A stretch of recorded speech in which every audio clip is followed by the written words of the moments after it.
Selamat siang semuanya.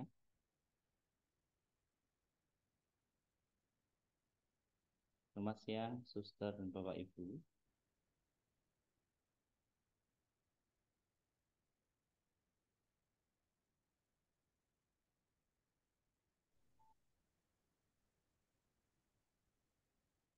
Selamat siang, Pak Tri. Suara saya bisa terdengar nggak ya?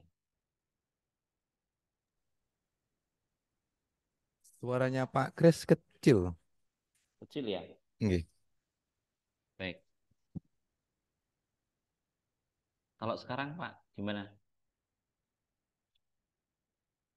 Masih kecil atau?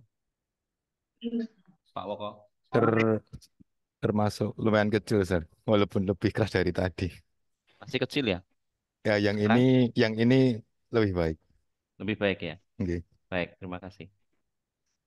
Oh, Pak Siang, Bu Kris Ayu. jadi moderatornya toh. Halo, saya ada di Shalom loh. Oh ya, Enggak, tadi suaranya udah jelas kok. Udah oke. sekarang sudah jelas ya? Oke ya? Udah. Mm-mm. Oke lah. Di Salem, Bu. Pak. Mm-mm. Tapi paling enak di Muntilan. Ya, ya, ya.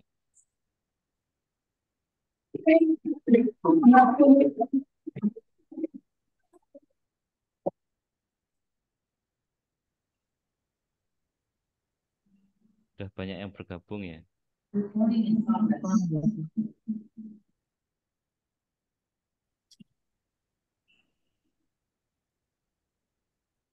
Baik, selamat siang, Suster, Bapak Ibu.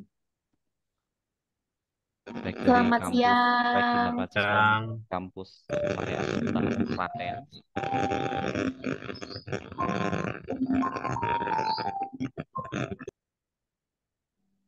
Selamat bergabung untuk acara kita yang pertemuan ketiga ini.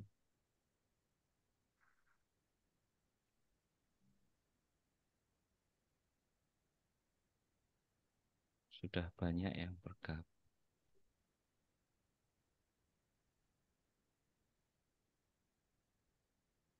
Romo belum bergabung ya ini, Bu? Bu Wahyu? belum. Belum ya? Oh, Romo. Nggih, monggo Sudah. Romo. Maaf, Romo. Tapi ini baru 51 loh, Pak. Biasanya Ya, 100 lebih kok. karena ini SMP masih Titkes. Oh, begitu. Mereka apa datang Lagi terlambat. bang Jaket bingung. Lagi bang Jaket. Ya, Apa? Halo Bu Wiki. Nah, ini yang di Muntilan ini. oh di Muntilan. Oh, oh, Pak. Jadi ada dari Tawangmangu, Muntilan, Ini, Bandungan, ini Klaten, Solo. ada Gaya. di teras Itu, dulu, Pak. Bu. Di teras. Dadah. Teman-teman kan. Di teras aula itu kayaknya. Di teras, Selamat Pak. siang Romo. Selamat siang semuanya. Selamat siang, Siang. Romo. Selamat siang.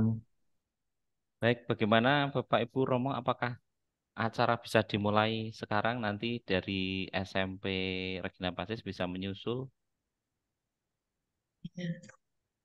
Peserta masih 59. Bagaimana Suster Alexandri? Ya, masih lama enggak? Kalau masih lama ya mulai aja. Dimulai saja, 15 Pak. menit lagi. Dimulai saja ya Romo Ya, Harjanto. dimulai saja. Ya, baik. Terima kasih. Selamat siang Romo, Suster, terutama Suster dan Bapak Ibu yang di kampus Regina Pacis dan kampus Maria Assumpta. Kita ini pertemuan yang ketiga ya dengan Romo Harjanto mengenai bagaimana kita belajar bersama Romo Harjanto untuk semakin memahami nasihat, regula, dan warisan dari Santa Angela. Kita diajak untuk eh, belajar cara membaca. Ya, jadi diharapkan pada pertemuan pertama, seperti yang disampaikan oleh Romo Harjanto, kita bisa menemukan sendiri maknanya. Bahwa untuk pertama-tama marilah kita buka dulu dengan doa. Dalam nama Bapa dan Putra dan Roh Kudus. Amin. Amin. Allah Bapa yang berbelas kasih, puji dan syukur kami haturkan kepadamu karena Engkau telah berkenan mengumpulkan kami meskipun kami harus berkumpul dengan cara online. Syukur dan terima kasih atas kesempatan ini yang semakin membuat kami bisa memahami karya kasih-Mu lewat pelayanan kami di sekolah kami masing-masing. Kami percaya bahwa dengan perlindungan-Mu, kami semakin menjadi murid-murid-Mu yang bisa berguna bagi murid-murid kami dan orang-orang di sekitar kami. Dan kami sebentar lagi ya Bapak akan semakin mempelajari apa yang Engkau sampaikan kepada kami lewat warisan, nasihat, dan regula dari kata-kata Santa Angela. Semoga kami semakin memahami makna dan artinya sehingga kami akhirnya bisa menerapkan dalam praktek kehidupan sehari-hari, baik dalam mengajar maupun dalam bersahabat dengan anak-anak kami. Doa ini kami aturkan dengan perantaraan Kristus Tuhan dan pengantara kami. Amin. Amin. Dalam nama Bapa dan Putra dan Roh Kudus. Amin. Amin. Baik, selamat siang Romo. Kami sungguh berharap bahwa pada pertemuan ketiga ini semakin dicerahkan karena pada pertemuan pertama kami sudah diajak untuk melihat sebenarnya secara garis besar apa sebenarnya hal-hal yang pokok dari baik nasihat, warisan atau regula dari Santa Angela ini. Dan pada pertemuan yang kedua kemarin kita sudah mencoba diajak oleh Romo Harjanto melihat secara lebih dalam bagaimana dari kata-kata itu akhirnya kita bisa semakin mendalami dengan cara membaca lewat ilmu pengetahuan atau metodologi yang pada zaman ini kita praktekkan. Dan terakhir kalau tidak salah Romo Harjanto untuk mengajak melihat map of consciousness ya Romo ya, bahwa kata-kata Santa Angela kita lihat dari kacamata Profesor David Honkin lewat peta kesadaran kita, bagaimana hal itu akhirnya bisa kita terapkan dalam kehidupan sehari-hari. Dan Suster dan Bapak Ibu, tentu saja kita hari ini semakin berharap supaya kita semakin dicerahkan, akhirnya bagaimana kita akhirnya bisa mempraktekkan, bisa memahami apa yang dimaksud Santa Angela pada zaman ini. Meskipun Santa Angela pada waktu itu dalam zamannya juga sudah mengatakan hal-hal yang baik yang kalau secara nyata saja bisa kita pahami, tapi baik kalau lewat ilmu pengetahuan yang kita punyai pada zaman sekarang, Romo bisa semakin menunjukkan kepada kita bagaimana hal itu bisa kita lihat lebih dalam. Maka waktu dan kesempatan saya langsung saja serahkan kepada Romo. Nanti kalau ada pertanyaan dan lain sebagainya, monggo Romo, bagaimana caranya? Apakah dibuat sesi atau seperti kemarin langsung saja bertanya saat on the spot? Monggo. Terima kasih. Terima kasih Pak Grace. Saya tes suara dulu, apakah suara saya bisa didengar dengan baik? Sudah Romo, jelas sekali. Terima kasih. Tadi yang sudah disampaikan Pak Grace, review atas pertemuan kita terakhir minggu yang lalu. Yang disebut Pak Grace mengenai Map of Consciousness dari Profesor David Hawkins yang kita pakai untuk melihat atau untuk menjelaskan pertanyaan mengapa penghargaan itu penting adalah salah satu contoh saja cara kita mendekati tema-tema yang mungkin kita dalami dari buku Regula, Nasihat, dan Warisan. Pasti ada banyak cara lain atau teori yang lain untuk mendekati topik-topik semacam itu.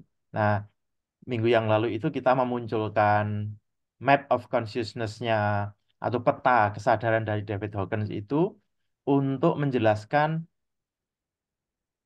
topik yang kita coba bahas karena ternyata menjadi topik yang menarik bagi kebanyakan dari kita seturut dengan survei yang lalu mengenai penghargaan.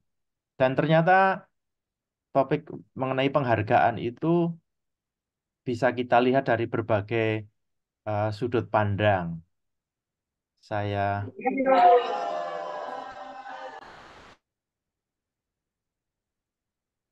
saya bagikan saja ringkasan mengenai apa yang eh, sudah kita lihat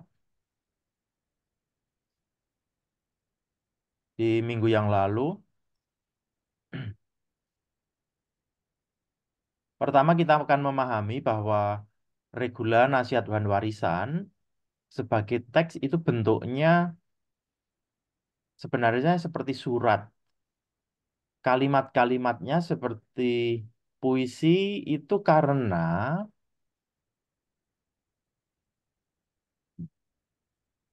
redaksi dari editor, entah editor bahasa Indonesia maupun yang bahasa Inggris. Jadi sebenarnya kalimat biasa, lalu dipotong-potong gitu. Sehingga bentuknya semacam puisi. Hanya perwajahannya itu seperti puisi. Tapi teksnya sendiri, itu adalah suatu surat. Surat yang disampaikan kepada subjek-subjek seperti yang waktu minggu lalu kita pelajari.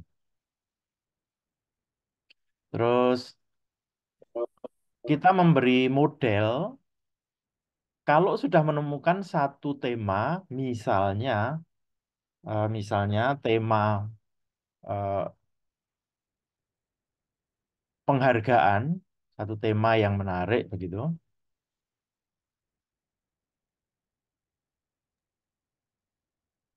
Bagaimana tema tersebut kita dalami. Nah, minggu yang lalu itu sebenarnya kita hanya melihat model ya, model atau contoh untuk mendalami misalnya tema penghargaan. Tema penghargaan di dalam regula, nasihat, dan warisan. Dengan bantuan model ini kita bisa mengimajinasikan bahwa banyak tema lain di dalam regula, nasihat, warisan itu bisa kita pekunah, bisa kita olah, didalami secara terstruktur. Misalnya, contoh yang kemarin kita lakukan adalah mendalami teksnya sendiri. Teksnya sendiri bilang apa? Di situ kita mau mengajukan pertanyaan, apa saja kata Santa Angela mengenai penghargaan. Nah, perlunya mempunyai teks yang bisa dipakai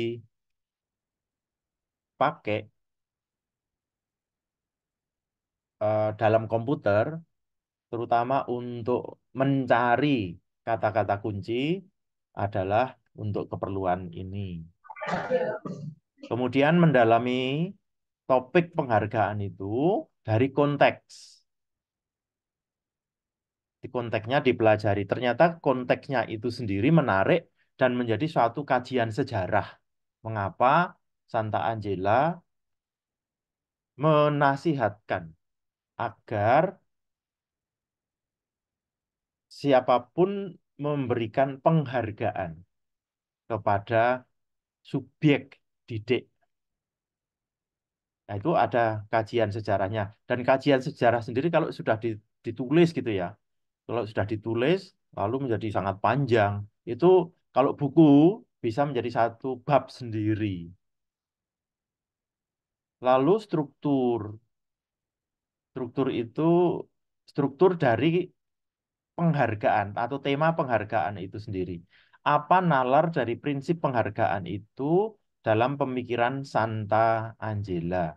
Jadi kita melihat strukturnya itu melihat ini. Apa saja yang termuat dalam kata penghargaan menurut Angela se- se- sejauh dibicarakan dalam teks, ada bukti-bukti tekstual begitu. Kemudian kita melihat tema penghargaan tidak dari teks itu sendiri atau tidak dari kacamata Santa Angela, tapi dari kacamata yang lain. Di sono. Mana? Nah, itu yang tadi Pak Kris singgung mengenai map of consciousness. Itu salah satu cara untuk memberi terang. Kalau mau dilihat dari sudut pandang pendidikan, ilmu pendidikan ya bisa. Misalnya tentang afirmasi. Mau dilihat dari sudut pandang sosiologi juga bisa. Mau dipandang dari sudut filsafat juga bisa. Nah, lalu aspek-aspek yang kadang-kadang juga penting adalah ini, aspek yang saya sebut sebagai fetish. Fetish itu rasa ya, rasa untuk memuji dan memuja atau menganggap satu bagian dari teks itu sebagai sakral atau mempunyai kaitan dengan yang ilahi macam itu. Nah, biasanya pokok-pokok mengenai fetish itu wujudnya adalah gambar-gambar, gambar-gambar simbolik. Lalu kemarin kita cari gambar simbolik yang khas Angela atau khas Ursulun itu apa. Sejauh bisa kita lihat dari teks yang lain, misalnya teks ini, teks biografinya Santa Angela, beruang. Beruang itu menjadi simbol. Tidak hanya mengenai penghargaan, tapi mengenai yang lain. Tetapi dalam konteks membahas tema penghargaan, simbol beruang itu ternyata bagus. Bisa menjelaskan beberapa pokok atau beberapa poin, termasuk menjelaskan keunggulan institusi-institusi Ursulin seperti Regina Pacis, Maria Assumpta, dan sekolah-sekolah yang lain. Mempunyai keunggulan apa? Keunggulan di dalam hal menjadi beruang atau induk beruang yang dengan jilatannya mampu mengaktifkan semua potensi yang ada pada diri anak didik atau subjek didik. Sehingga siapapun di tangan institusi-institusi Ursulin berkembang menjadi pribadi yang yang eh, utuh begitu atau yang berkembang. Nah, kata penghargaan lalu tidak hanya dipikirkan secara rasional, tetapi menjadi ini mau dibuat moto juga bisa, mau dibuat logo juga bisa karena ada aspek fetishnya itu. Sesuatu yang kita puja, sesuatu yang kita kaitkan dengan yang ilahi atau yang sakral. Lalu menjadi bagus tema tema penghargaan. Nah, itu salah satu contoh atau model membaca eh, teks seperti ini, teks seperti Regula, Nasia dan Warisan. Lalu di akhir pertemuan yang lalu saya menjelaskan mengenai model baca kita itu. Kita memperlakukan naskah Regula, Nasia dan Warisan itu bisa dengan beberapa cara. contoh cara tersebut adalah memperlakukan naskah regula nasihat warisan sebagai teks. Kalau regula nasihat dan warisan itu kita perlakukan sebagai teks, munculnya ya itu analisis kalimat, teksnya seperti apa, babnya berapa, nomornya berapa, eh, setiap nomor itu apakah mempunyai mempunyai pola atau bentuk tertentu atau tidak. Itu kajian teksnya. Jadi yang kita perhatikan bendanya itu sendiri atau pengkalimatan itu sendiri teksnya. Kajian pertama adalah kajian naskah teks. Tetapi regula nasihat warisan itu bisa kita perlakukan sebagai diskursus, artinya memuat tiga hal. Yang pertama, dalam diskursus itu memang ada konstruksi kalimat dan makna. Seluruh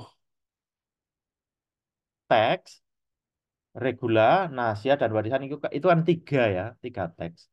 Nah, tiga teks itu pertama-tama kita gagas ini ada kaitan enggak satu sama lain.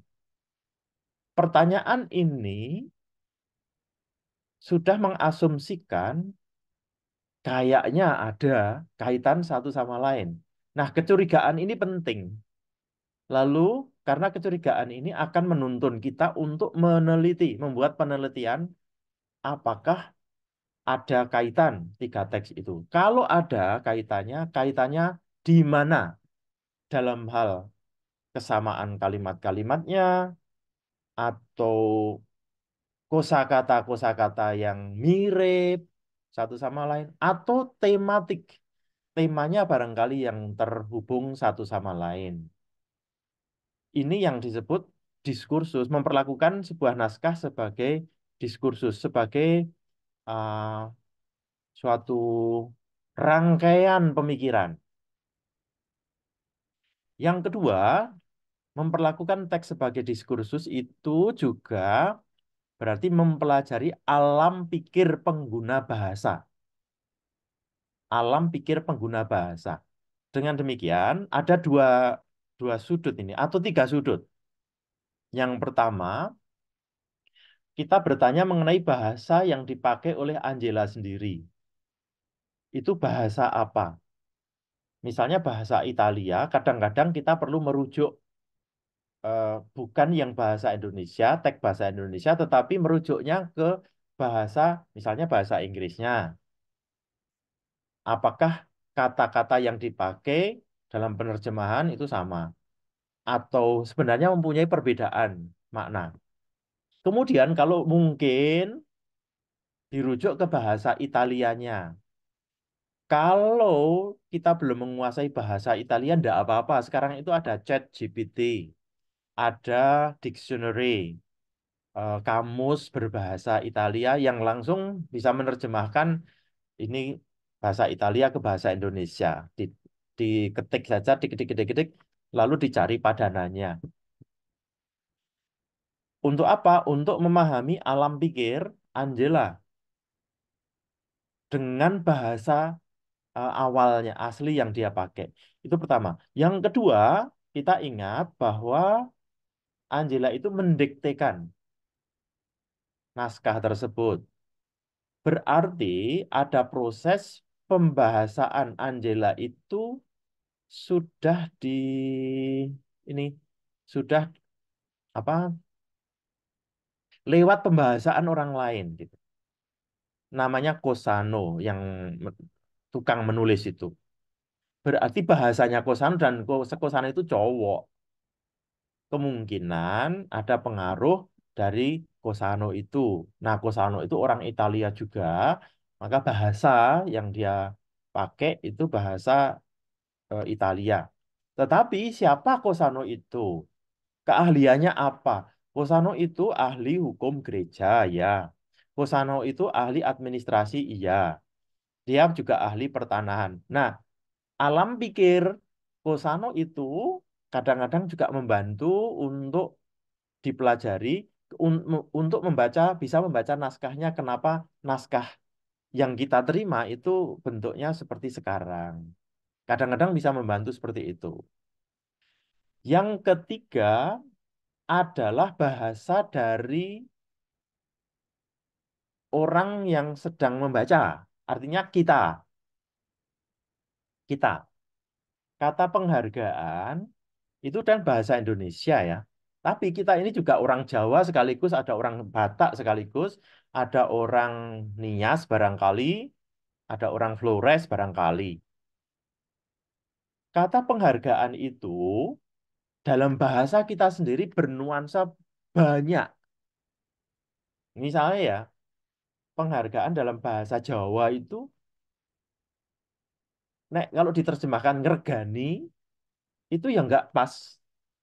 Tapi nguwongke itu lebih pas. Dan nguwongke itu bukan penghargaan kalau diterjemahkan ke bahasa Indonesia. Tapi ini,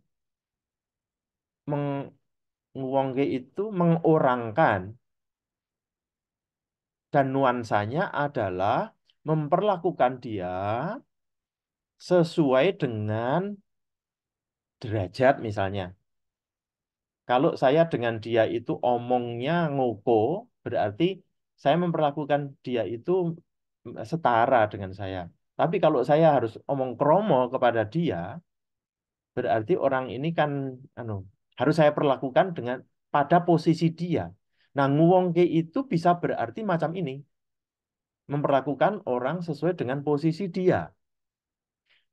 Yang nuansa ini nggak ada dalam bahasa Indonesia atau bahkan dalam bahasa Italia nggak ada. Itu kata penghargaan.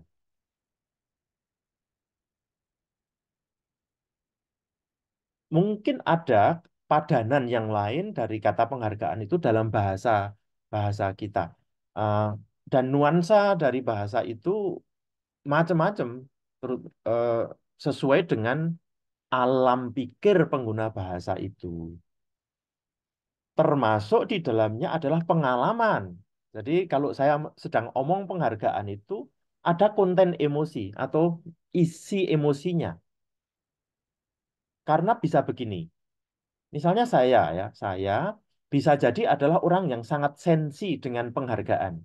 Sehingga kalau saya omong mengenai penghargaan itu saya ingat sesuatu dari dalam pengalaman saya. Misalnya saya ini hidup dari kecil tidak pernah dihargai. Dari kecil nggak pernah dihargai. Nah, kata penghargaan itu kan konten emosinya sebenarnya marah. Tetapi bisa juga kata penghargaan itu untuk kita emosinya itu emosi bagus, positif. Sehingga ketika mendengar kata penghargaan, mudah untuk menerima. Nah, inilah yang disebut sebagai alam pikir pengguna bahasa. Dan hal-hal seperti itu bisa kita pertemukan. Tadi misalnya nuansa dalam bahasa Jawa, nguwongke gitu ya, untuk kata kata penghargaan, nguwongke. Tapi perspektif saya adalah perspektif marah. Saya misalnya bisa saja menjelaskan dalam analisis atau dalam cara membaca itu bahwa penghargaan itu eh, bisa sangat menyakitkan. Penghargaan itu sangat diperlukan untuk perkembangan kepribadian. Nah, karena saya mempunyai sudut pandang bahwa kalau tidak dihargai itu sungguh sangat eh, tidak manusiawi.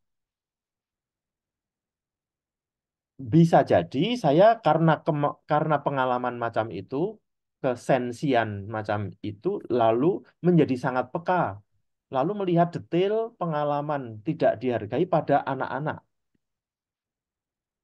lalu bisa memberi contoh nggak dihargai itu macam apa, entah kerling matanya. Jadi kalau anak tidak dihargai itu arah matanya arah mata ini hitam matanya itu kan bisa terus ke bawah gitu kan. Diajak omong itu matanya ke arah bawah terus. Nah, kalau sudah lurus gitu, itu adalah menantang orang yang tidak menghargai. Jadi istilah kita adalah melorok. Detil-detil macam ini memperkaya pemahaman kita mengenai penghargaan dan beberapa orang sangat sensi, sangat bisa melihat detil-detil macam itu tergantung dari pengalaman. Kekayaan kita dalam membaca regula nasihat warisan adalah antara lain juga karena pengalaman kita. Pengalaman kita itu membuat naskah, teks yang kita hadapi tiba-tiba menjadi terang gitu. Untuk orang lain nggak terang, karena pengalamannya barangkali nggak ada. Konten emosinya barangkali nggak ada. Dia mungkin sensi di hal yang lain, bukan di uh, topik mengenai penghargaan itu. Itu yang saya sebut alam pikir bahasa ya. Alam pikir pengguna bahasa. Sangat mempengaruhi cara baca kita. Terus yang ketiga, beroperasinya kekuatan atau power dalam sistem bahasa. Kita tahu bahwa ungkapan-ungkapan tertentu, ekspresi-ekspresi tertentu itu mengandung ini loh, relasi kekuasaan. Maka salah satu contohnya adalah begini. Angela menyebut orang-orang yang lain, saudari-saudarinya, saudari-saudari Ursulinnya itu sebagai mempelai Kristus. Tapi dia tidak pernah menyebut dirinya sebagai mempelai Kristus. Dia menyebutnya hamba.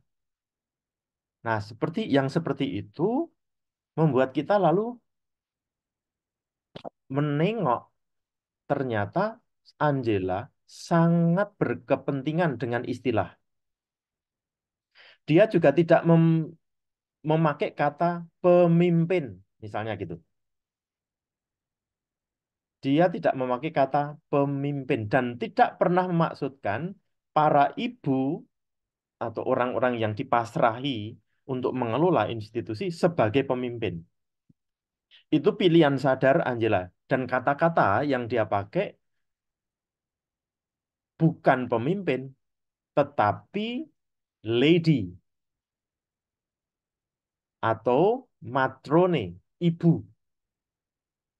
Pilihan itu sendiri sudah semacam memotong relasi kekuasaan yang ada di masyarakat.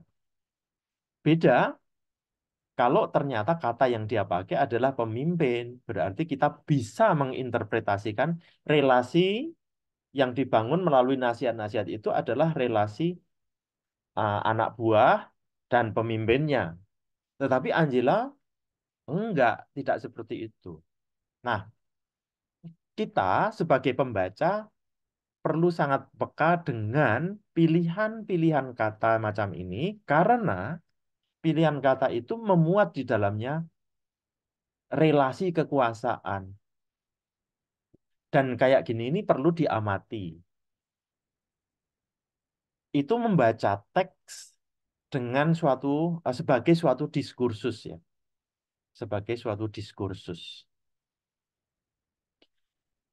Cara baca yang ketiga adalah menangani teks sebagai ideologi. Ini di kolom yang ketiga ini.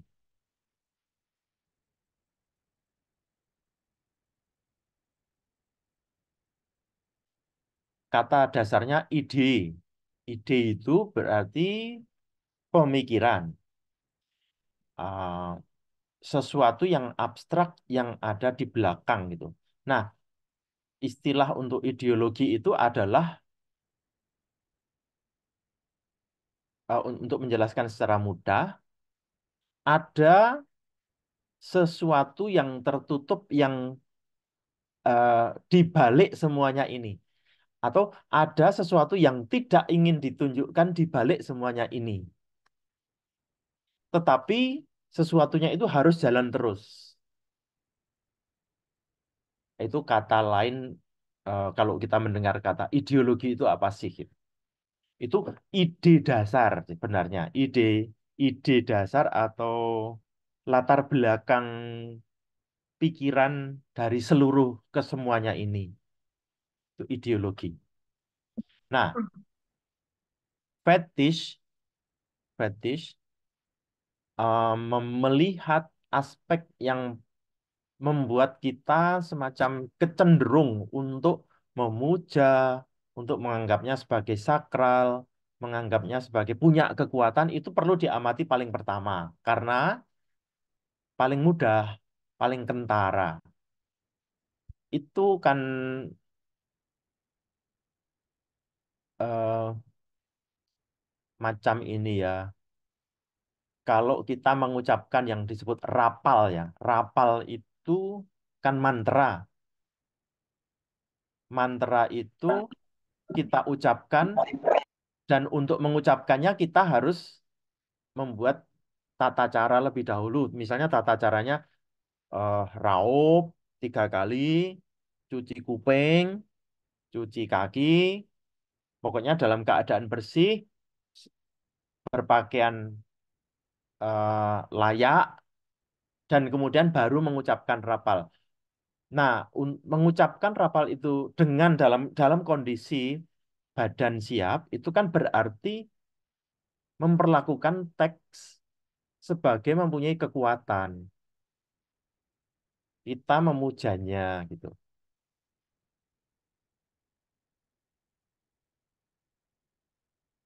Misalnya ada kitab suci rusak. Kitab suci rusak itu kan kertas ya. Kitab suci itu kertas. Tetapi kita tidak pernah membuang kitab suci rusak itu ke bak sampah. Mungkin cara terbaik adalah membakarnya atau menguburkannya. Nanti setelah 40 hari dikirimi bunga. Tetapi kita tidak akan pernah membuangnya atau menyobeknya lalu dipakai untuk membungkus tahu goreng. Kan nggak pernah. Karena apa? Ada fetish di situ.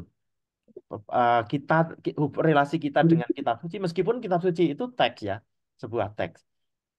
Nah, hal-hal yang seperti ini diperhatikan, diperhatikan karena menjadi petunjuk sesuatu yang ideasional atau yang ideologis mengenai teks tersebut. Kadang karena pandangan kita sendiri, lalu kita bisa satu berlebihan dalam membaca teks, mempercayainya sedemikian sehingga apapun yang dikatakan, eh, saya yakin akan terjadi. Lalu nanti menasihatkan kepada orang lain sama atau memaksa-maksa orang lain untuk memperlakukan teks yang kita baca itu sebagai seperti cara kita memperlakukan. Itu karena fetish itu membaca secara ideologis atau ideologi yang ada di baliknya. Yang kedua, membaca struktur pemikiran. Jadi keseluruhan ide yang sudah bisa kita uh, dapatkan dari teks itu lalu distrukturkan, dipahami nalarnya, dipahami hmm, ini sebenarnya ngomong apa sih ini? Bisa jadi kan, bisa jadi karena Angela itu seorang wanita, dia itu seorang feminis atau nasihat-nasihatnya feminis, bisa jadi. Tapi ya tidak belum tentu. Tetapi bisa jadi demikian. Kita beberapa orang mungkin sangat feminis begitu sehingga membaca teks Angela itu dari perspektif penderitaan kaum wanita yang menginginkan pembebasan. Ya bisa juga. Tapi perhatikan bahwa itu adalah suasana ideologis.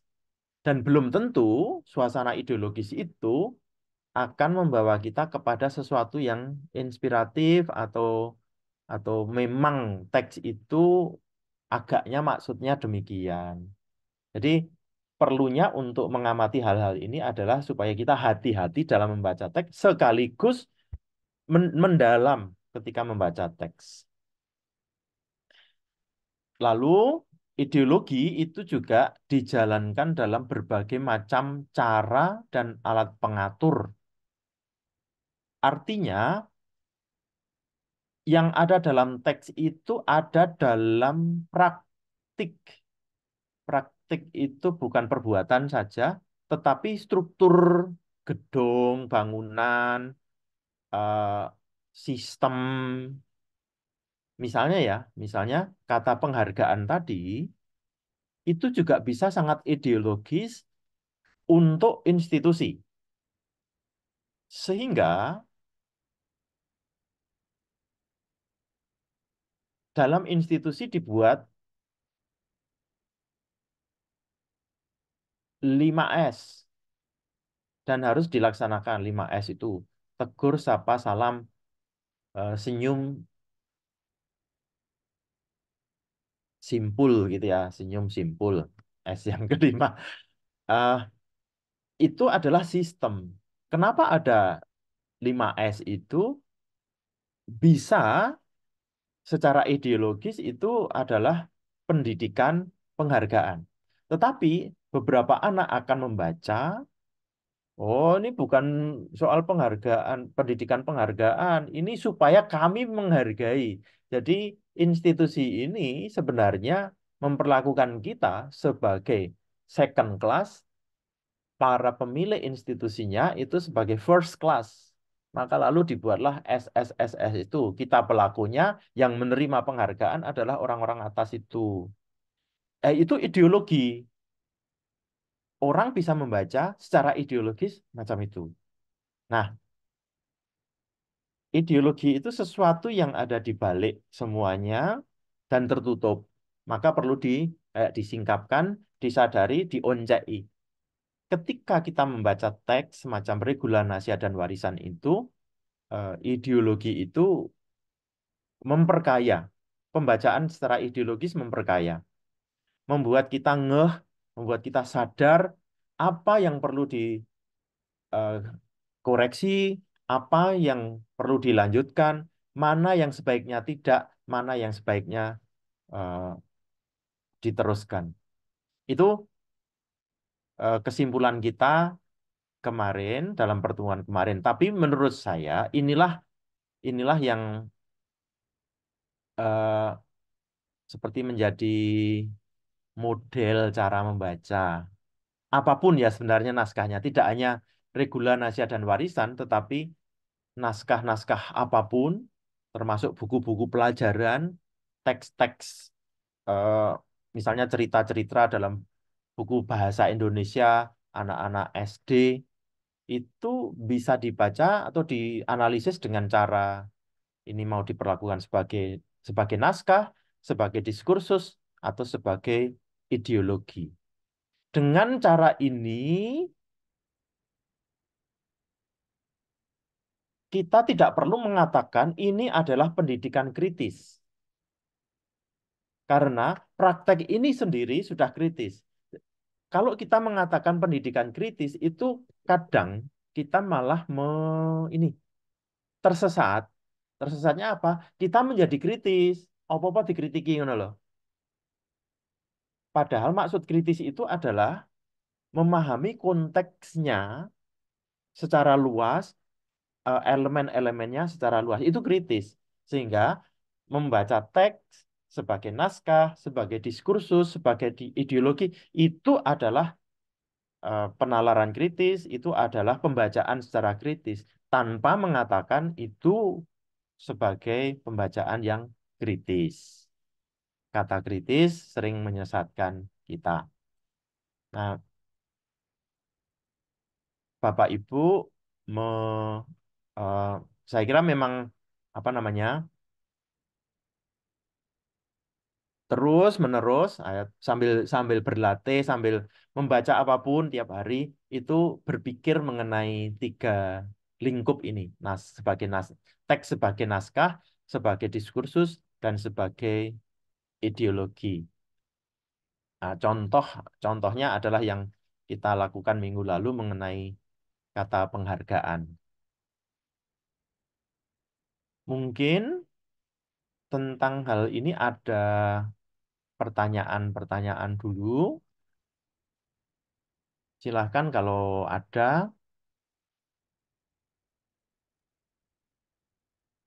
Silakan Suster Bapak Ibu kalau ada pertanyaan dari materi yang sudah diberikan oleh Romo Ajanto. Jangan khawatir, membaca tidak harus selengkap itu ya. Tetapi kita perlu sadar, membaca itu bisa macam-macam eh, cara dan ukuran kedalamannya.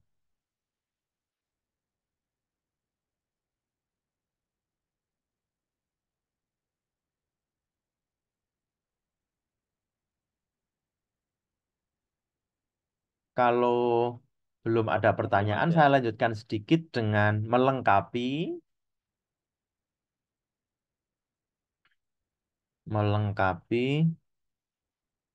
model atau cara baca.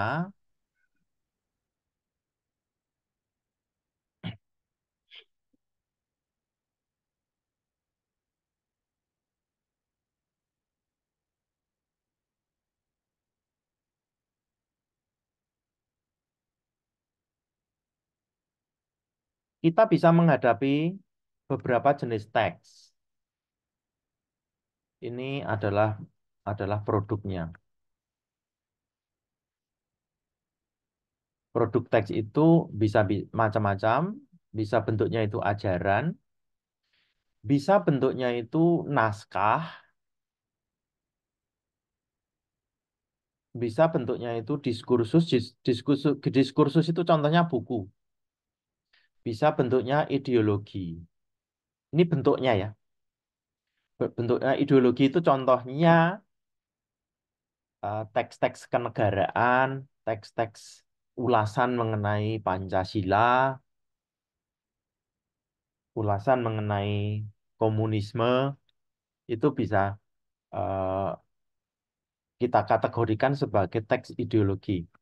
Teks diskursus itu apapun mengenai pemikiran sesuatu yang pembahasannya lengkap, termasuk kajian sejarahnya, mengenai topik yang sedang dibicarakan. Kalau naskah itu naskah apapun, eh, naskah-naskah biasa, artinya teks-teks biasa, misalnya cerita, cerita pendek, eh, cerpen, atau bab satu bab satu suatu buku itu naskah. Ajaran itu teks-teks tentang ajaran-ajaran tertentu. Contoh, Serat Centini itu ajaran-ajaran eh, mengenai rasionalitas pemikiran alam pikir Jawa. Kitab suci. Nah, regula nasihat warisan itu nampaknya kita kategorikan di sini, di ajaran. Cara membacanya meliputi satu, dua, tiga, empat, lima ini. Lalu kita buat matriks atau apa koordinat gitu ya. Kalau suatu ajaran kita baca secara harafiah, jadinya ini fundamentalis. Fundamentalis itu saklek gitu. Itu ajaran kalau dibaca secara harafiah, maka sering contoh yang paling konkret adalah kata mata ganti mata. Itu kan ajaran dari Perjanjian Lama ya. Mata ganti mata. Kalau ajaran itu dibaca secara harafiah, ya sudah menjadi jadinya adalah fundamentalis.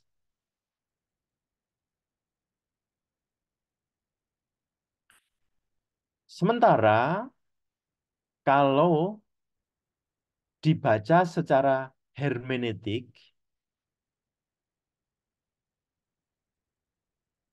hermeneutik itu dengan alat bantu seperti yang saya jelaskan dalam tadi, membaca dengan sebagai diskursus,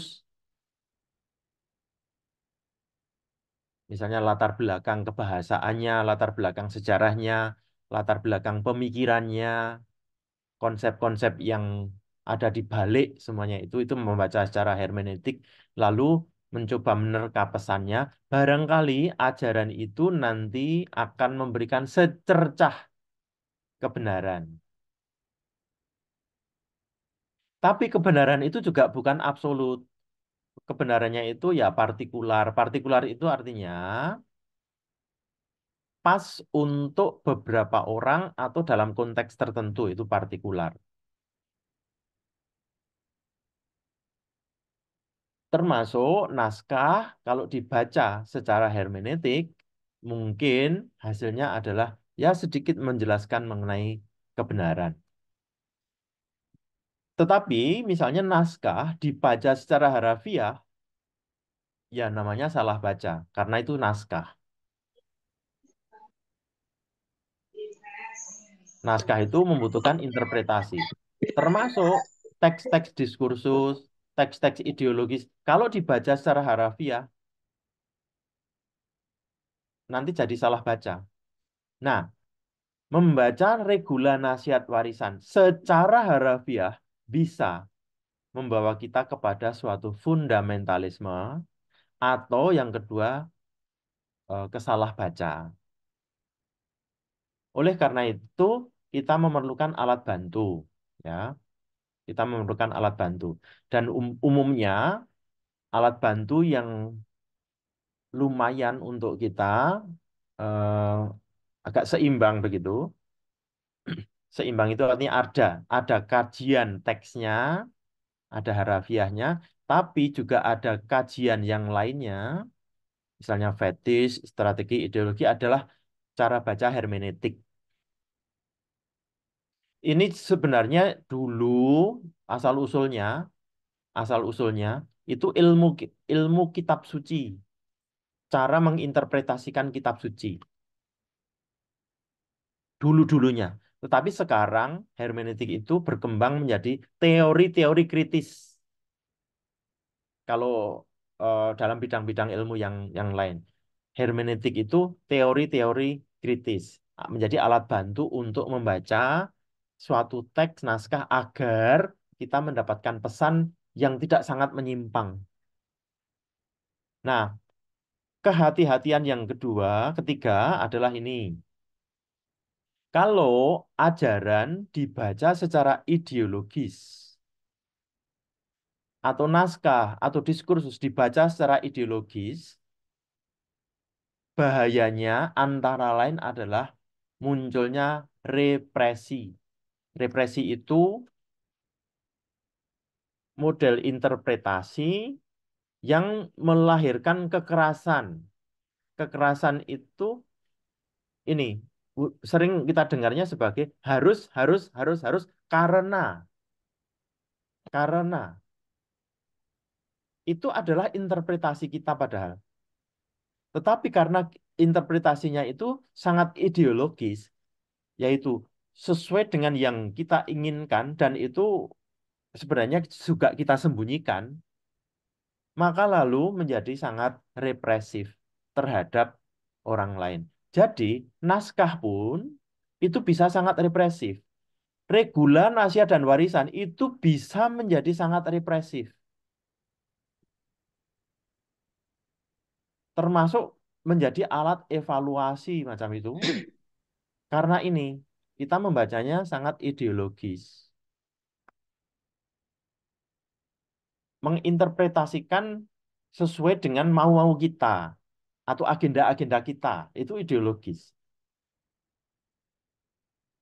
Dan akibatnya adalah represi. Maksudnya padahal agar regula nasihat warisan itu menjadi inspirasi untuk kita. Tapi pengalaman kita ternyata justru menjadi sangat represif. Itu juga mengherankan. Kitab suci ya sama. Kitab suci itu diinterpretasikan secara ideologis bisa menjadi sangat represif, menjadi alat kekuasaan. Eh, Pancasila ya sama. diinterpretasikan sangat ideologis menjadi sangat represif. Nah, Bapak Ibu, Suster, ini ya eh, warning atau catatan-catatan mengenai mengapa mengapa kita perlu membaca suatu teks dari berbagai perspektif, terutama dari kacamata yang agak luas atau ada keluasan gitu, supaya kita terhindar dari satu fundamentalisme ini dan yang kedua model-model represif interpretasi. Kalau salah baca tapi tidak represif itu ya masih oke lah sedikit bisa dibetulkan. Tapi fundamentalis itu membuat kita eh, tertutup, represif itu membuat kita menguasai. Eh, itu semua juga karena kita membaca atau menginterpretasikan teks. Seperti itu. Semakin provokatif ya. Saya, saya, saya khawatir sebenarnya juga menyampaikan kayak gini ini nanti eh, apa apa namanya dampak untuk Bapak Ibu bagus atau atau enggak. Tapi ya ini supaya supaya kita juga sangat menjadi sadar bahwa membaca itu perlu macam cara gitu kan yang yang Kalau bijaksana. Silahkan kalau ada yang mau melanjutkan memberi penjelasan mengenai hal-hal ini mungkin dari pengalaman bisa diceritakan. Kan Bapak Ibu juga punya banyak pengalaman. monggo Bapak Ibu, apakah ada yang mau menanggapi setelah kita dijelaskan oleh Romo bahwa ada beberapa cara membaca, baik itu membaca teks, diskursus atau ideologi, terus kita diberi warning oleh Romo bagaimana cara membaca itu.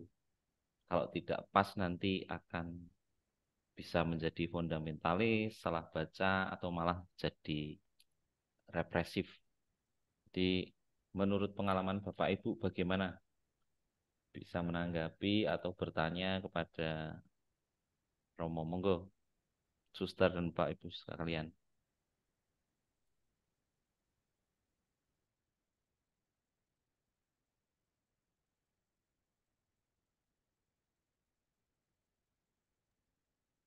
Atau mungkin Bapak Ibu punya pendapat atau apa gagasan setelah membaca dari eh, RNB itu bagaimana setelah akhirnya dikasih tips dan triks dari Romo Harjanto ini. Monggo Oke. Bapak Ibu. Ini ada pertanyaan dari Indri, Indri Setioko. Saya tanya apakah naskah RNW itu ada revisi isinya lewat terjemahan banyak bahasa. Bagaimana pandangan Romo dari sudut pandang isi RNW berupa pengalaman spiritual, pengalaman nyata yang membuat Angela sangat tertekan perasaannya. Oke. Ah, ada beberapa yang saya nggak mudeng dengan ya mengenai hal yang ditanyakan ini. Yang saya jelas adalah apakah ada revisi? Mungkin maksudnya revisi itu kayak perubahan ya, perubahan isi karena akibat dari terjemahan gitu. Pertama itu yang saya jawab terlebih dahulu. Sejauh saya amati teks bahasa Indonesianya, ada beberapa bahasa Indonesia, kata bahasa Indonesia yang memang mengubah, mengubah hmm, apa nuansa dari teks Italia.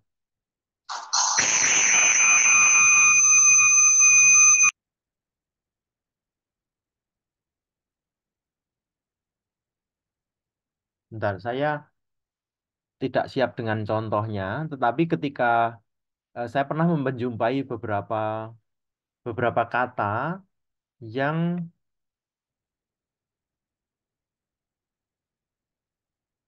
eh,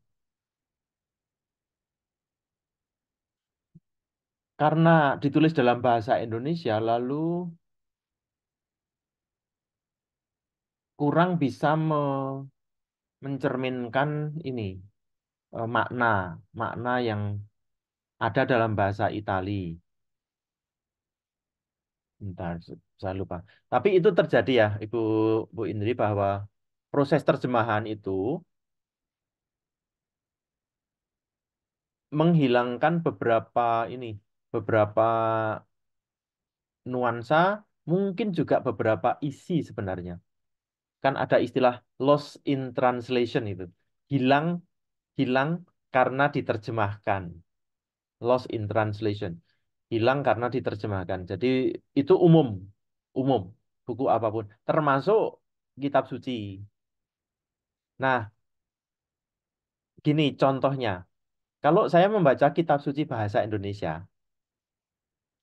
kitab suci itu seperti benda asing atau merupakan terjemahan dari suatu cerita asing. Itu rasa ya, rasa kalau kita membaca terjemahan kitab suci bahasa Indonesia. Tetapi kalau Bapak Ibu pernah membaca kitab suci terjemahannya Romo Sunario, itu yang saya kira 2-3 tahun lalu diterbitkan ulang oleh Canisius, saya perlihatkan teksnya.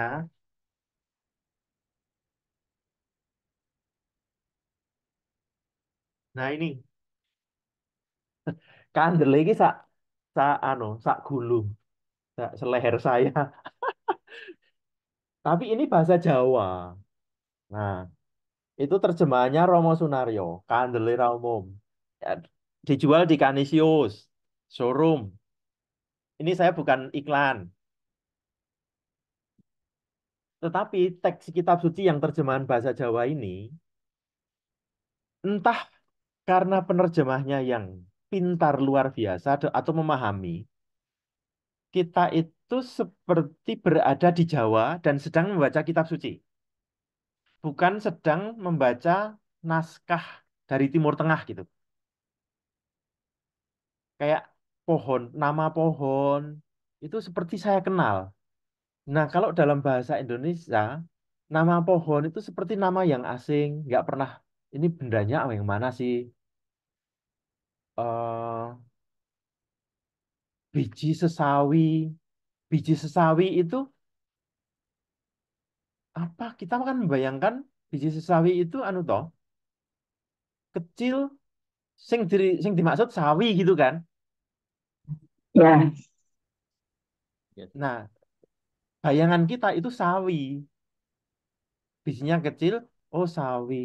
Tetapi maksudnya bukan sesawi bukan itu itu pohon kayak pohon beringin. Maksudnya itu bijinya kecil tapi tumbuh menjadi sangat besar. Nah, kan bayangan mengenai pohonnya itu sendiri lalu membuat kita kayak eh mosok sih gitu kan. Mosok biji sesawi dipakai untuk berumah burung-burung gitu.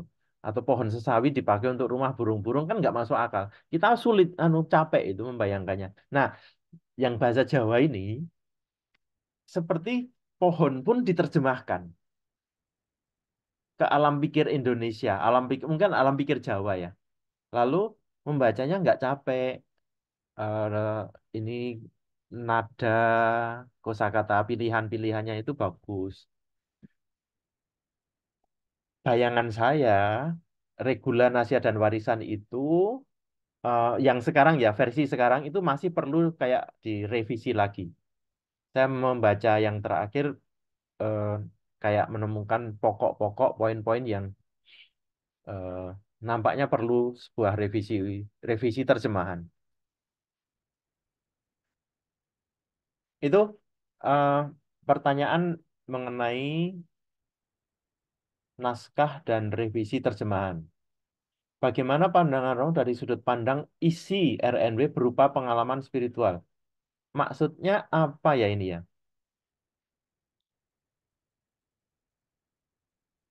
Maksudnya perasaan tertekan tersebut karena masa perjalanan peziarah Angela dalam situasi perang, kaum perempuan pada posisi yang sangat terpuruk, moralitas sangat rendah. Dari situasi ini, Angela tentunya tergerak untuk memberikan perubahan pola pikir, pola sikap, dan penghargaan manusia semakin diperhatikan. Kondisi nyata tersebut, Angela mengambil posisi mendobrak mentalitas zaman masa itu. Saya kira interpretasi ini eh, saya setuju seperti yang dikatakan oleh ini Ibu kan ya? Bapak Oh, Bapak. Pak Ibu Pak Indri. Wisjoko. Oke, maaf. Lah iki tau nek ora tahu weruh tadi ya. Anu ya, interpretasi keliru. Itu teks sebagai teks tadi itu. Bapak ya. Contoh yang konkret. Saya setuju dengan Bapak bahwa struktur struktur relasi yang digambarkan oleh Angela, terutama dalam teks regula, mengubah struktur sosial yang ada pada waktu itu. Jadi struktur relasi sosial yang ada pada zaman Angela itu, para wanita memang tidak mendapatkan tempat yang Tangan apa dia setara, nih? Enak ini. tidak mendapat tempat yang setara gitu. Nah, Angela mengubah itu dan itu diubah di dalam regula, dalam pernyataan-pernyataan di dalam regulanya itu, yaitu agar kita ini harmonis. Oleh karena itu, yang mempunyai kedudukan sosial tinggi adalah hamba dan memperlakukan subjek yang lain dengan penghargaan.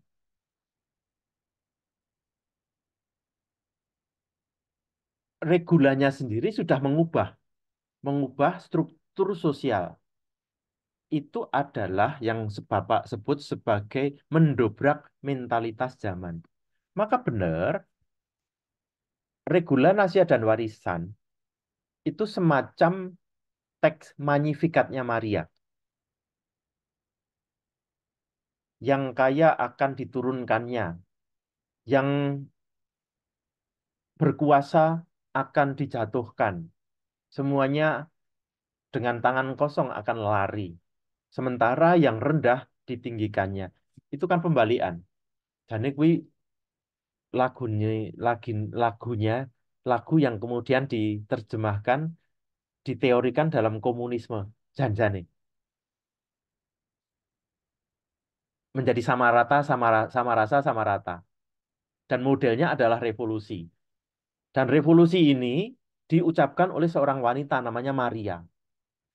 Jadi lagu Magnificat kayak kan kita jiwaku muliakan Tuhan. Itu kan halus gitu kan.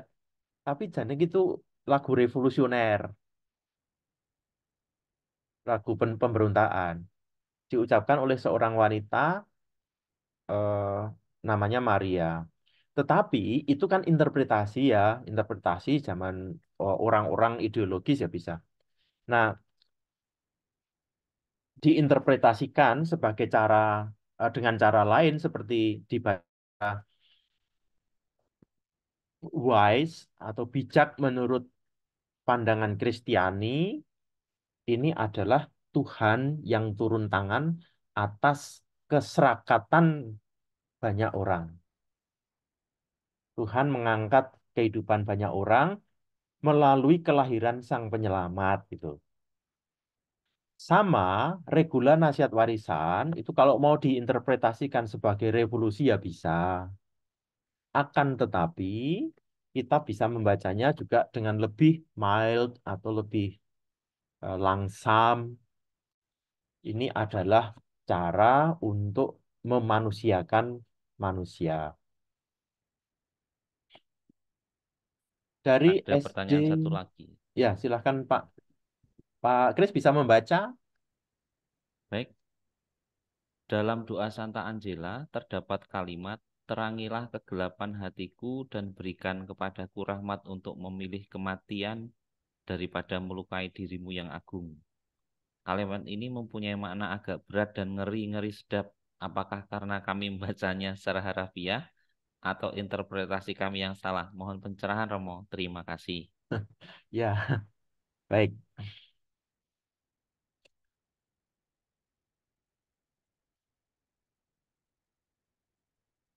Saya juga nggak berani baca kalimat ini.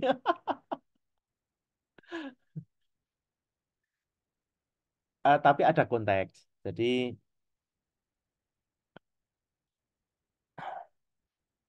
teks doa ini ya. Teks doa ini kan ada di Regula bab 5. Dan kita tahu Regula itu memang dimaksudkan untuk ordo. Jadi pertama kita batasi dulu teks ini, teks Regula itu sangat memang khas, khas khusus untuk ordo. Bukan berarti tidak bisa dipakai oleh orang di luar ordo.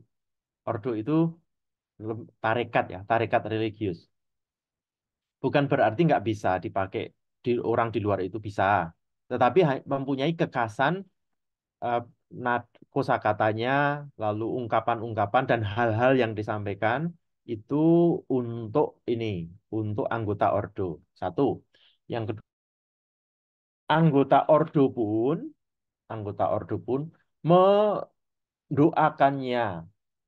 Jadi mendoakannya. Dia berdoa. Diberinya seperti apa? Nah, ini banyak tafsir. Di dalam latihan rohani Santo Ignatius juga ada doa macam ini. Yaitu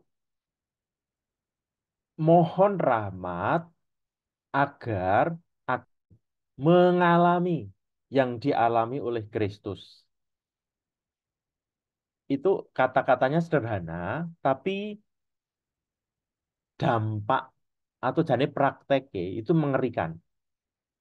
Kristus itu seperti apa? Dia nggak punya tempat untuk meletakkan kepalanya gitu kan, rantai bantal. Artinya rumahnya adalah langit,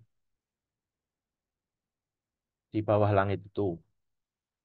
Dia membayangkan diri sebagai peminta-minta gelandangan. Satu. Yang kedua, Kristus itu menderita sengsara dan disalib. Berarti meminta menjadi serupa seperti Kristus itu berarti masuk ke Yerusalem disalib juga. Itu doa Ignatius di dalam latihan rohani yang namanya kerendahan hati yang ketiga. Jadi ada kerendahan hati pertama, kerendahan hati kedua, kerendahan hati ketiga.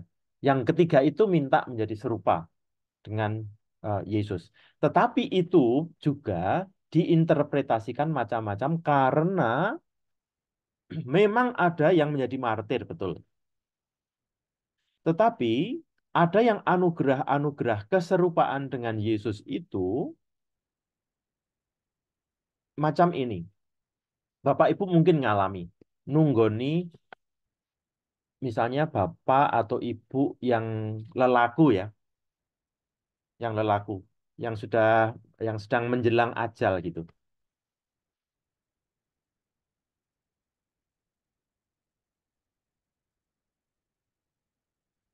Ditungguin sehari-hari, 2 hari, 3 hari, tidak ada apa-apa. Nggak mau, pokoknya kita nggak mau sampai ke apa istilahnya, ke pancal, eh, kelimpe gitu ya, kelimpe, nggak mau kelimpe. Pokoknya saya harus nungguin terus. Dilalah ya, dilalah lah. Gitu. Ada di telepon gitu. Lalu sinyalnya agak kecil kan di dalam rumah sakit, keluar, keluar. menerima telepon, terus omong toh, 7 menit. Pas 7 menit itu yang ditunggui pergi.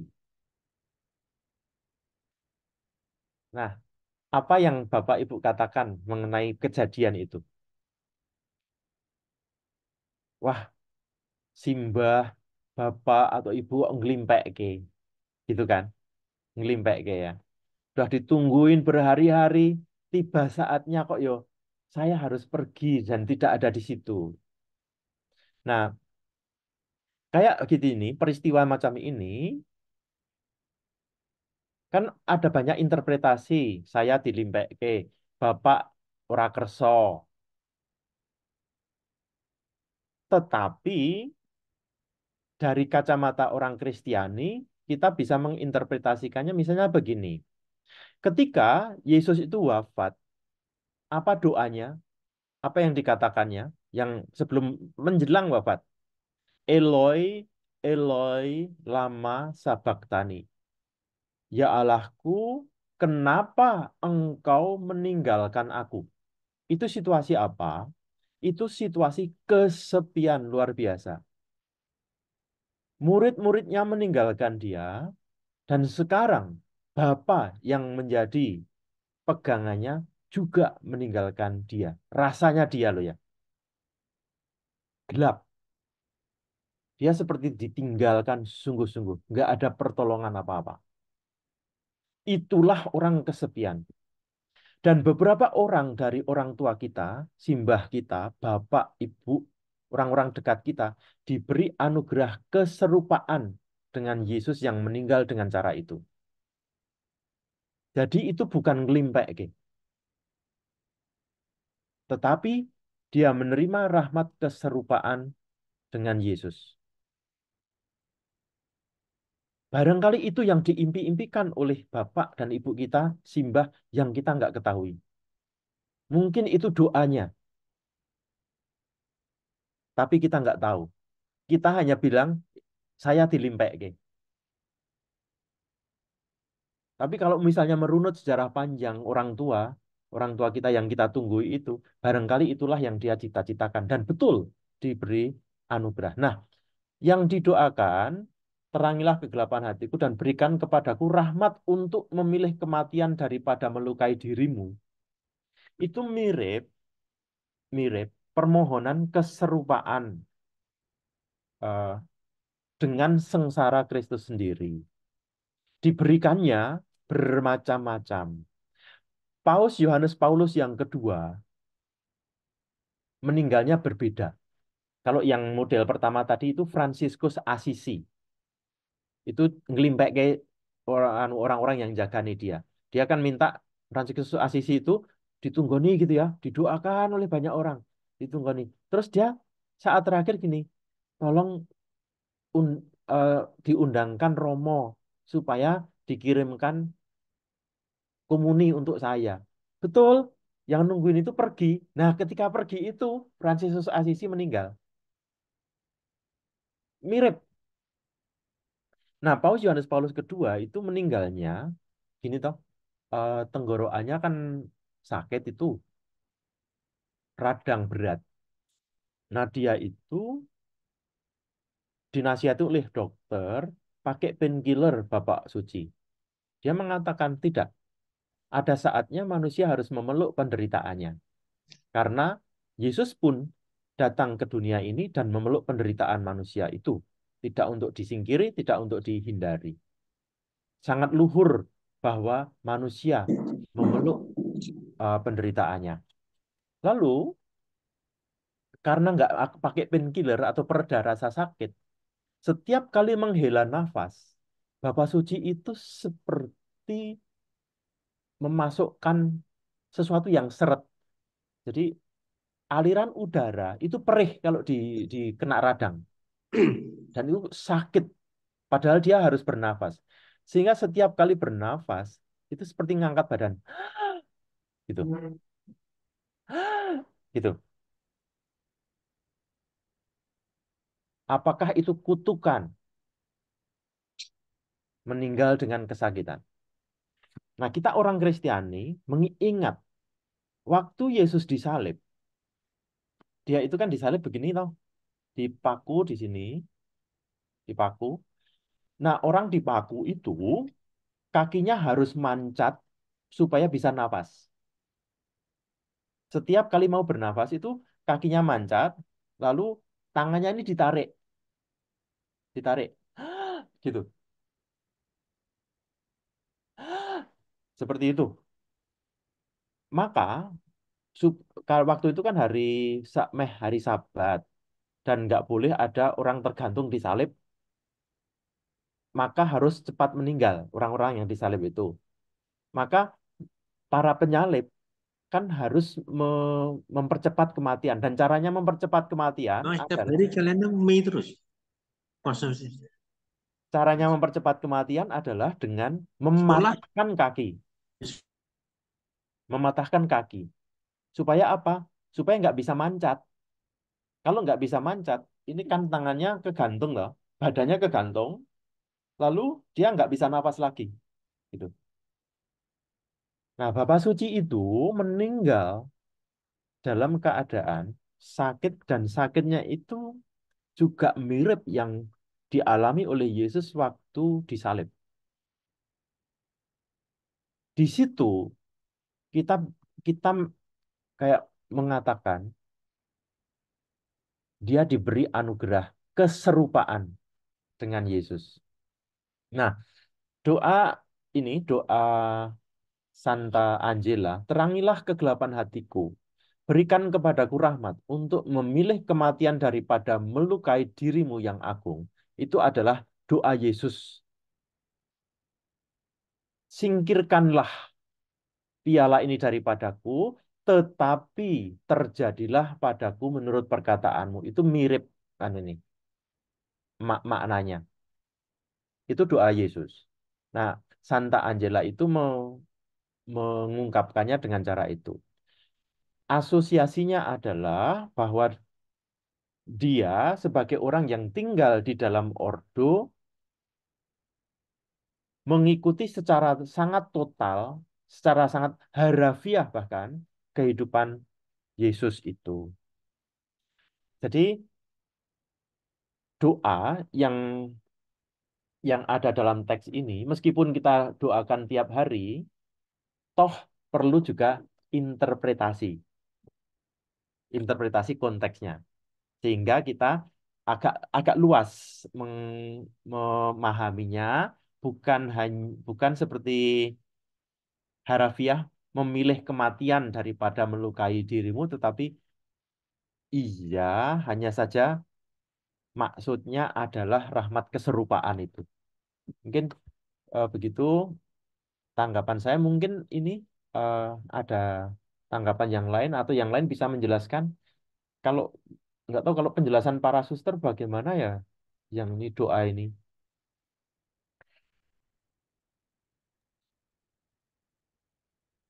Monggo kalau ada suster yang mau menjelaskan.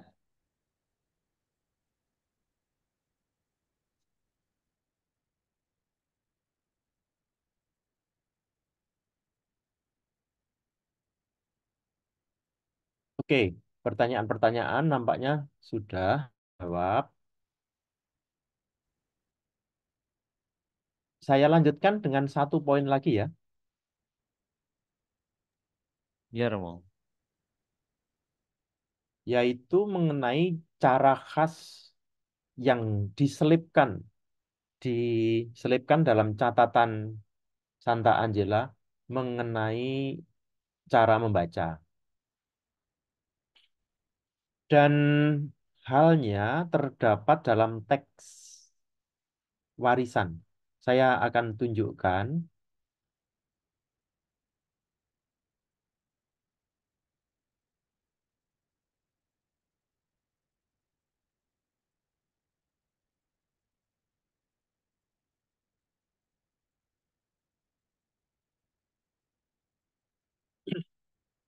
ini teks warisan ya.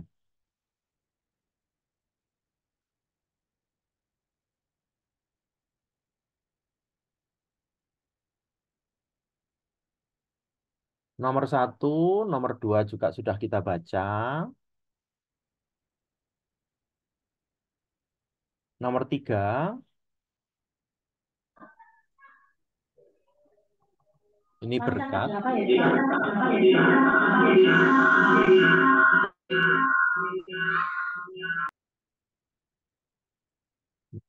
Nomor 4,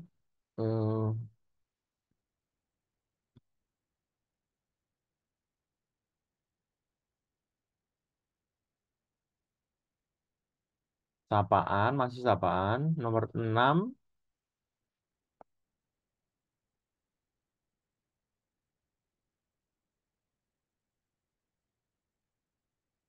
cara Angela merasakan halnya. Demikian juga nomor 7, dia itu merasa hamba yang nggak berguna tapi dipilih.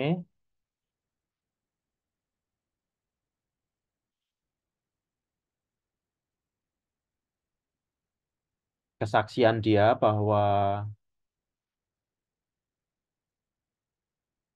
rasanya nggak sanggup, tetapi kok diberi rahmat dan kemampuan untuk memimpin. Nah, memimpin ini kata bahasa Indonesia, eh, terjemahan dalam bahasa Indonesia yang tidak sangat pas dengan nuansa bahasa Italinya. Ini salah satu contohnya.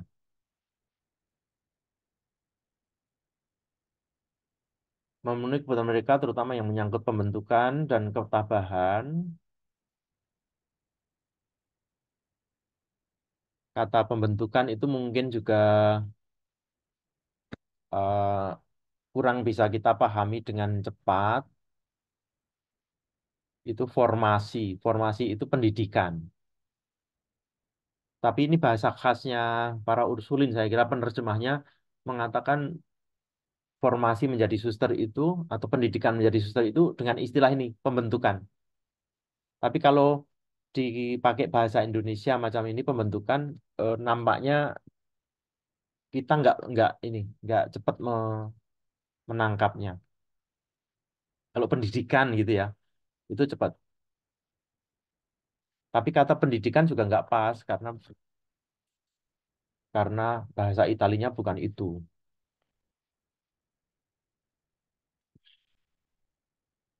Di antara sarana-sarana yang baik dan mutlak perlu yang disediakan Allah bagi saya ada andalah yang terpenting. Oke. Anda dianggap pantas menjadi ibu-ibu yang sejati dan penuh kasih sayang dari keluarga yang agung ini, yang telah diserahkan kepada Anda, supaya Anda menjaganya sama seperti putri-putri yang lahir dari Anda sendiri. Bahkan lebih dari itu. Sekarang, untuk sejenak saja, saya ingin supaya Anda ini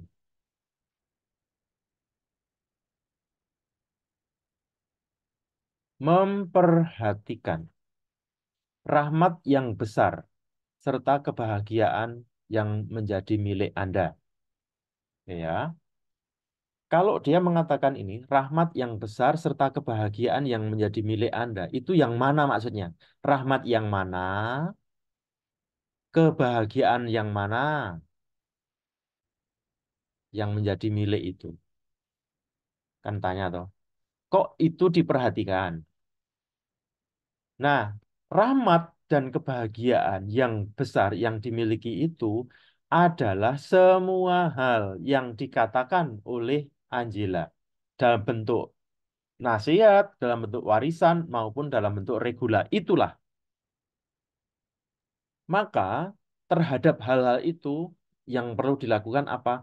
Perhatikan. Itu satu.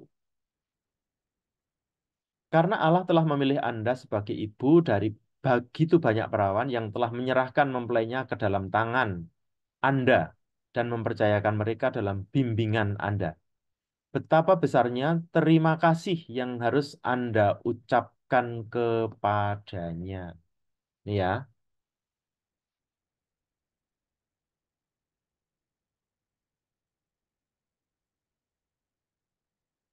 Dan Anda juga harus berdoa karena dialah yang ingin meletakkan Anda sebagai kepala kawanan yang seagung ini. supaya dia juga akan memberikan kepada Anda kebijaksanaan dan kemampuan untuk menjalankan pekerjaan ini dengan cara yang berkenan kepadanya, dengan mengarahkan seluruh perhatian kekuatan Anda untuk memenuhi tugas ini. Maka Anda harus memiliki suatu tekad yang teguh dan tak terguncang untuk menyerah sebulat-bulatnya kepada kehendaknya. Saya garis bawahi dulu. Dan dengan iman yang hidup serta mantap, belajarlah daripadanya apa yang harus Anda lakukan demi cinta kasihnya. Dengan demikian apapun yang terjadi, Anda harus mempertahankan tekad ini sampai akhir. Di atas segala-galanya, saya mohon dan mendesak atas nama kesengsaraan dan darah Kristus yang ditumpahkan untuk kita, hendaknya Anda menjalankan anjuran-anjuran yang sedikit ini dengan seksama. Sebagaimana Anda dapat lihat anjuran-anjuran ini telah diuraikan dengan rahmat Allah secara berurutan di bawah ini. Sekarang pada saat saya akan meninggalkan hidup ini, saya meninggalkan Anda sebagai ahli warisku. Pesan-pesan ini merupakan warisan bagimu sebagai kerinduan yang amat dalam. Saya tinggalkan warisan ini untuk dijalankan dengan penuh kesetiaan. Saya mencatat 3 hal. Yang pertama, kerinduan yang amat dalam, 1. Yang kedua, seksama. Dan yang ketiga, terima kasih. Terima kasih. Memperhatikan. Memperhatikan itu saya kaitkan dengan kata seksama tadi. Kata seksama, yang ini. Memperhatikan dengan seksama, 1. Yang kedua, terima kasih. Dan yang ketiga, kerinduan yang amat dalam.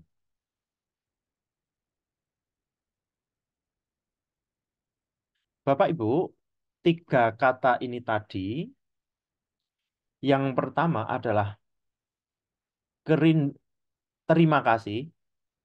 Yang kedua, kerinduan yang amat dalam. Dan yang ketiga, memperhatikan dengan seksama. Itu merupakan tip dari Santa Angela, caranya untuk membaca RNW. Tip yang pertama adalah berterima kasih. Berterima kasih itu hati yang terbuka. Hati yang suka. Ini adalah hati yang dimiliki oleh Maria, sehingga ketika Maria kondangan ke Kana, dia itu melihat situasi dengan hati yang suka, yang terbuka, mampu melihat kekurangan anggur. Dan kemudian dia merespon kekurangan tersebut. Itu adalah hati yang mencintai, hati yang terbuka. Terserah Tuhan mau memberikan apa dengan bacaan ini, saya terbuka. Jadi itu yang disebut sikap positif. Apa istilah keren ini? Proaktif ya. Proaktif. Proaktif itu hati yang mencintai. Ini mirip kalau kita mau memasuki seminar atau akan datang ke suatu acara, kan beda. Hati yang menyukai, hati yang terbuka dengan yang sudah menolak lebih dahulu. Menolak itu kan berat gitu kan. Tapi kalau hati menyukai itu menjalaninya dengan enteng. Sama seperti kalau mau mandi, cuaca sedang dingin. Nah, kebuyuran pertama itulah yang disebut hati yang mencintai, yang berterima kasih. Itu 1. Sikap mencintai. Mulailah segalanya dengan cinta. Termasuk di dalam membaca RNW. Yang kedua, memperhatikan dengan seksama. Memperhatikan dengan seksama itu artinya apa? Jeli melihat perbedaan-perbedaan. Jeli melihat kosakata-kosakata yang dipakai. Menelitinya. Modelnya seperti yang sudah kita pelajari tadi di awal, membaca sebagai teks, membaca sebagai diskursus, membaca sebagai ideologi itu contoh seksama, teliti. Dan yang ketiga adalah hati yang dipenuhi dengan kerinduan. Rindu. Rindu itu harapan. Harapan eh, yang merupakan tema besar di dalam teks regula, nasia, dan warisan. Harapan itu nampak menjadi garis bawah. Nah, Bapak Ibu, Suster, teks teks sendiri, Angela sendiri sudah mau memberikan tip cara untuk membacanya.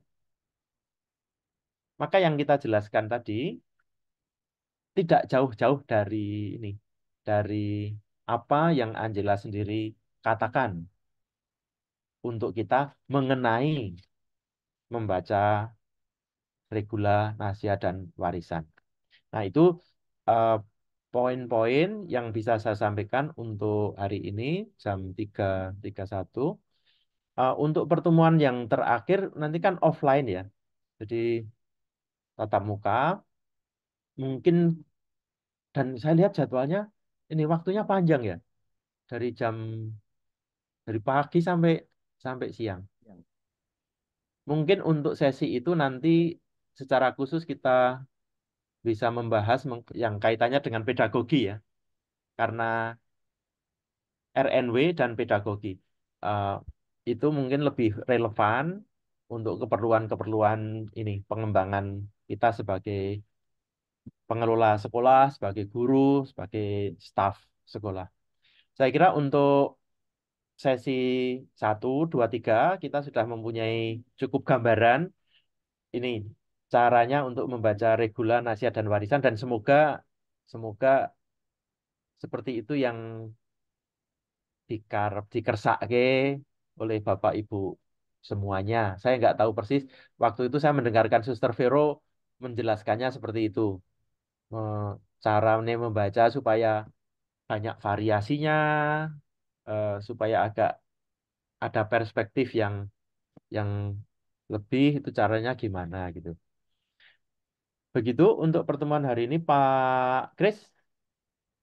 Baik Romo, terima kasih atas materi yang sudah disampaikan kepada kami semua. Baik, kalau boleh saya simpulkan bahwa Romo tadi sudah mengajari kita semua Bapak Ibu Suster bagaimana membaca RNW dengan bagaimana kita bisa membaca secara tekstual, diskursus maupun secara ideologi. Dan sebelumnya juga Romo mengajarkan kepada kita kalau membaca teks itu harus dipahami teksnya dulu, konteksnya, strukturnya, terus eh, menggunakan ilmu-ilmu tertentu, terus bagaimana fetis itu digunakan.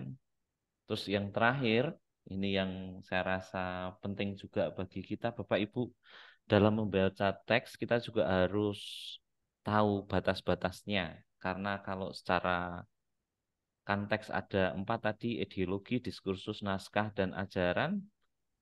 Kalau kita membaca hanya secara harafiah, nanti jatuhnya ke fundamentalis.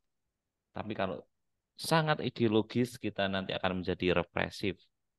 Dan yang terakhir, dari Romo Harjanto memberikan tips kepada kita yang mungkin bisa kita gunakan pada pertemuan selanjutnya secara offline, bahwa tips dari Angela sendiri yang ada dalam naskahnya, terutama dalam warisan, kita dikasih bagaimana cara membaca RNW ini dengan pertama, terima kasih atau hati yang terbuka. Yang kedua, memperhatikan dengan seksama, jeli melihat atau menelitinya dengan seksama. Yang terakhir, hati yang dipenuhi dengan kerinduan atau harapan.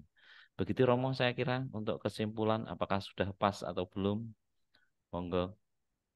Dan terima kasih sekali buat Romo Harjanto sudah meluangkan waktu bagi kami semua untuk kampus Regina Pacis Solo dan kampus Mare Assunta Klaten. Kami sungguh berterima kasih atas kesempatan ini Romo, sehingga kami bisa membuka wawasan bagaimana cara kami nanti, semoga kami bisa membaca dengan apa yang sudah Romo ajarkan kepada kami, terutama mohon bimbingannya juga saat kita offline ya Romo.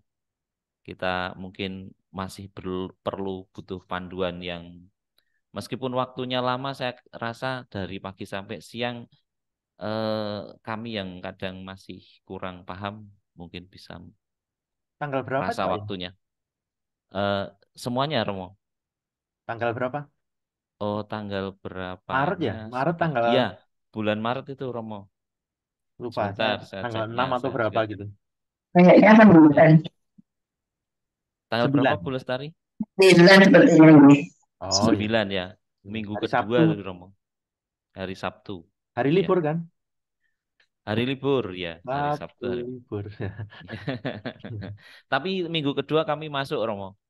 Oh, minggu kedua Tiap Mas. Sabtu minggu Oh kedua iya. kami Itu masuk. pas masuk ya. Ya, pas masuk. Jadi tidak pas libur kami. Anak-anak yang libur. Oh ya. Kami masuk minggu kedua. Oke, Itu Romo. baik. Terima kasih.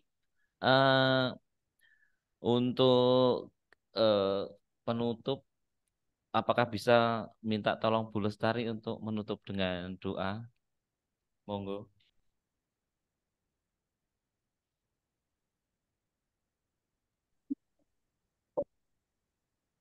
Kita dan Bapak Ibu, marilah kita mengumpul pertemuan kita rekoleksi pada sore hari ini. Dalam nama Bapa dan Putra dan Roh Kudus. Amin. Amin. Supaya baik, kami bersyukur bahwa Allah berkata baca pertemuan pada sore ini. Kita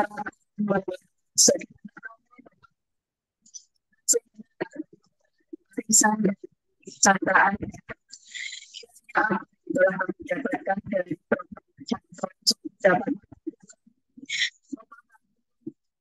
sudah kesejahteraan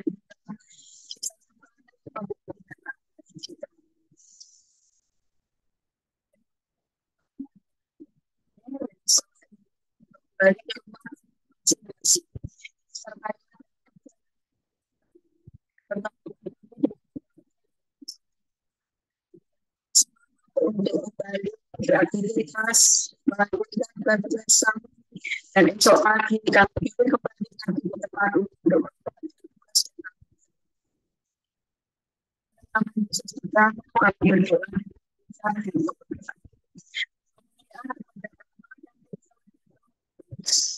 bertemu pada penciptaan sekarang dan sepanjang sejarah Al-Quran. Amin. Bunda Amin. doa kami dalam nama Bapa dan Roh Kudus. Amin. Amin.